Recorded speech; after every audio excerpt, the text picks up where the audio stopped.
உலக பொருளாதார வளர்ச்சியில இந்தியா வந்து ஜப்பானை பின்னுக்கு தள்ளி 4வது இடத்துல.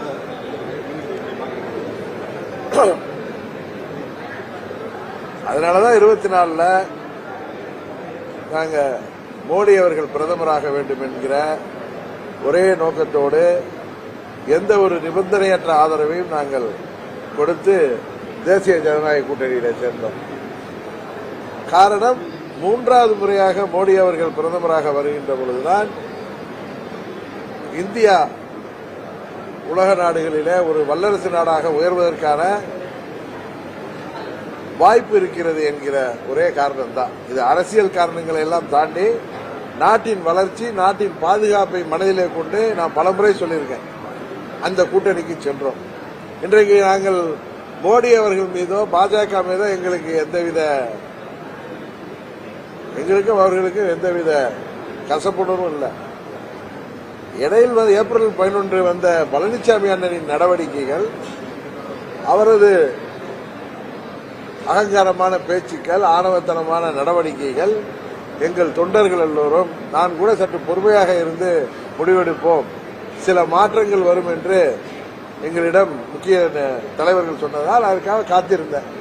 ஆனால் எங்கள் நிர்வாகிகளும் தொண்டர்களும் கொதித்திருந்த காரணத்தினால் வேறு வழி இல்லாமல் நான் வெளியில அதான் அப்பயே சொன்னேன். இல்ல வேற யார் அண்ணாமலையெல்லாம் என்ன தூண்டி விடல, அது தவறான தகவல்.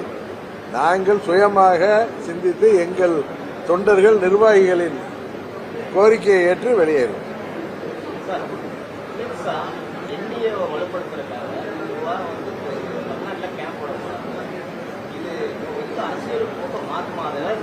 எனக்கு அது தெரியல. நீங்க யூகங்களுக்கெல்லாம் நான் பதில் சொல்ல முடியாது. ஆனா நேற்று ஒன்றை நான் சொன்னேன்,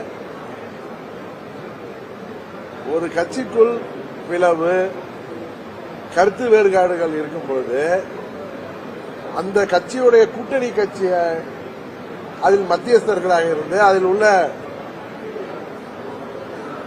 தலைவர்களை அழைத்து பேசுவது அது ஒன்றும் மிரட்டுவதல்ல, அதிகாரத்தை வைத்து மிரட்டுகின்ற செயல் அல்ல.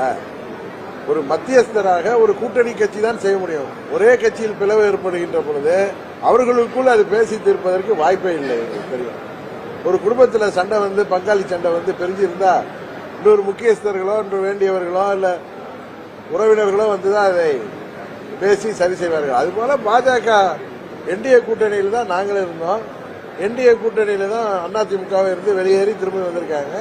அதனால் அவர்கள் என்டிஏ கூட்டணியை பலப்படுத்த வேண்டும் என்கிற எண்ணத்தில் எங்களோடு பேசுகின்ற பொழுது அது சில ஊடகங்கள்ல டிபேட்ல பார்த்தா என்னமோ எங்களெல்லாம் மிரட்டுவது போலவோ, அழைத்து பேசினாலே நட்போடு பேசினாலே சொல்லுவாங்கல்ல ஆம்டிஷ் பண்ற மாதிரிலாம் ஒரு தவறான கருத்துக்களை சில பேர் யாருடைய தூண்டுதல்ல டிபேட்டுங்கிற பேர்ல உட்கார்ந்து பேசிட்டு இருக்காங்க. அது கிடையாது.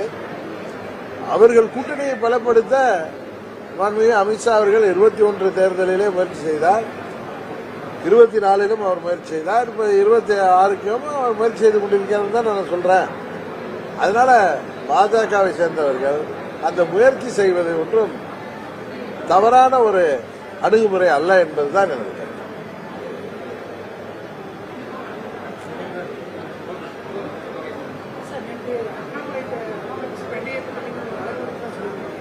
இல்லைங்க, அவரை நேற்று இல்லைங்க, பொதுவாக என்னிடம் பேசும் பொழுது நாங்கள் இடையில